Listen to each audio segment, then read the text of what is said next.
Welcome to POSTCAST. The Utah Jazz continue their winning ways. They're 9th in a row with a runaway win at the end against the Washington Wizards, and they continue their dominance over the Wizards. We're talking about it all coming up on POSTCAST.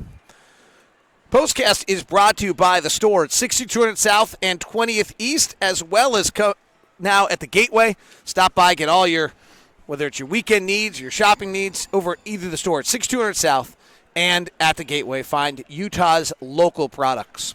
Well, Ron, the Jazz win their 9th straight. This time they do it outscoring the Wizards 38-25 in the third after going on a 21-4 run and then holding on to outscore them 32-25 in the fourth. What jumped out to you about the way this one went down? Well, we knew that they could score against this basketball team, so obviously it was, I think, the defense of the Jazz in that second quarter, especially the third quarter, that really got the ball rolling. The Jazz continued their offensive Wolves that's continued to score. As a result, 70 points in that second half. Rudy had a big second half. Bojan only had 2 points in the second half, so someone else was able to take over. Played a lot of minutes for a few guys out there on the floor, but you can tell that Quinn did not want to let this basketball game get away by keeping certain guys on the floor for the most part. Jazz trailed by 11. The Jazz were playing without Donovan Mitchell tonight, in case you missed that. He had the illness. The Jazz were down by 11 at the end of one. They were down at 11 at the half, and they went down by as many as 15 in the third. What swung the game? Well, was able to swing the game defensively, obviously, with Rudy really protecting the rim. The Jazz knocked down some threes, and I don't know, Clarkson comes in. He starts to knock down some shots, and Joe Ingles has a big third quarter. It was just collectively, I think, it wasn't just Donovan Mitchell. It was collectively the guys getting it in. Rudy only had 2 points at the half. He comes to life there in the second half and getting to the free throw line, and this is a ball game that you did not want to let get away. Rudy did not have a very good first half. The defense was not good. They were beating the Jazz on the baseline a tremendous amount. Gobert was being lifted. He was not reacting to their baseline drives, and then he was fabulous. The guys on our chat room, as we're live on Locked On Live on Twitch, on YouTube, and Facebook, and live on Locked On Sports on Periscope as well as Facebook. The late men and women on our chat group were all talking about that Rudy got mad after the technical. I think that might be part of it. He also just wasn't his usual self in the first half, and he was dominant in that third quarter. He really was, and it's funny they bring that up as though Rudy got very upset. He got a technical foul because whatever he said, because it wasn't anything that he did out there to get a technical foul. So he said something that irritated the official for him to make that technical foul. But I thought he played pretty much under control, and once the penetration was there and he started getting some shots at the rim where he could dunk the basketball.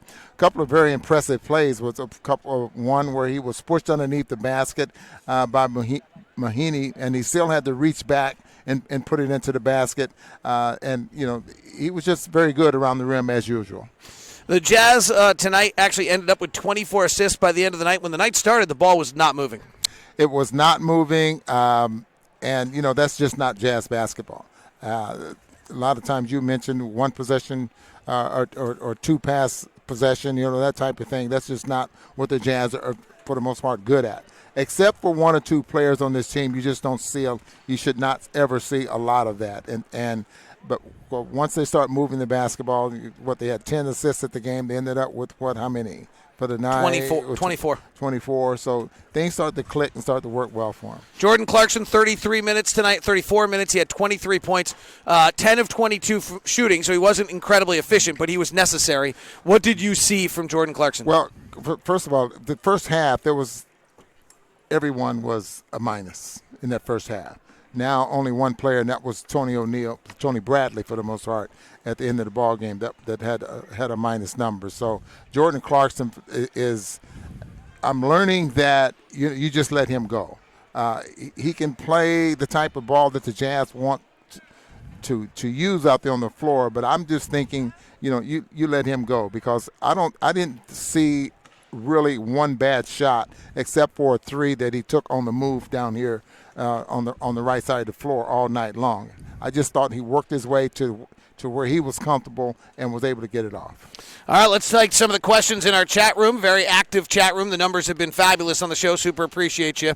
Alex wants to take a moment to thank Justin Zanuck and Dennis Lindsay for building this team to have enough weapons that were one or two guys down, we're still okay. Because the Jazz will really start missing what was their opening starting backcourt for the season, and two 35-minute-a-night guys. So they certainly that is the depth, and that is the addition of Jordan Clarkson. And actually, Joe Ingles is the one whose versatility allows that, because in many ways, Joe played backup point guard and then closing point guard tonight. Well, he can play three positions. Sometimes he has to defend, some of the bigger guys out there on the floor, but he is such a general. I mean, he just makes things happen out there on the floor.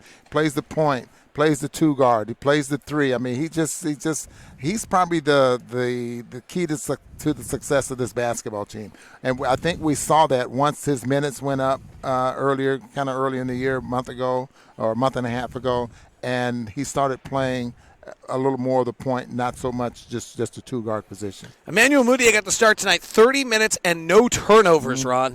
That's awesome. Yeah, that means that he's getting it, and he's starting to bite in and working on making the right plays for this team. He played 30 minutes, 6 for 10, ended up with 8. Is that 8 or 5? Ended up with 5 assists, which is great.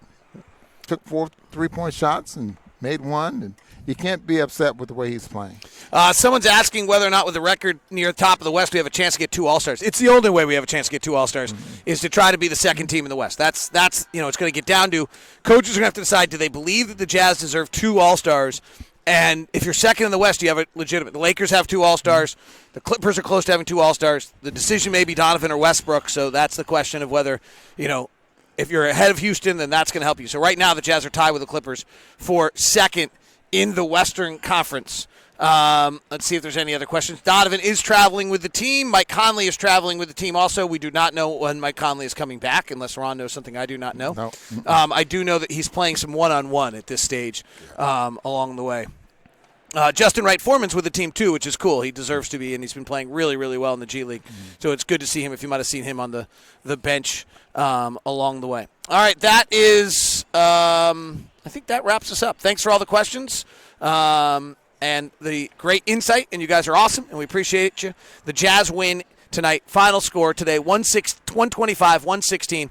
Brooklyn on Tuesday for you. Locked on Jazz coming for you on Monday.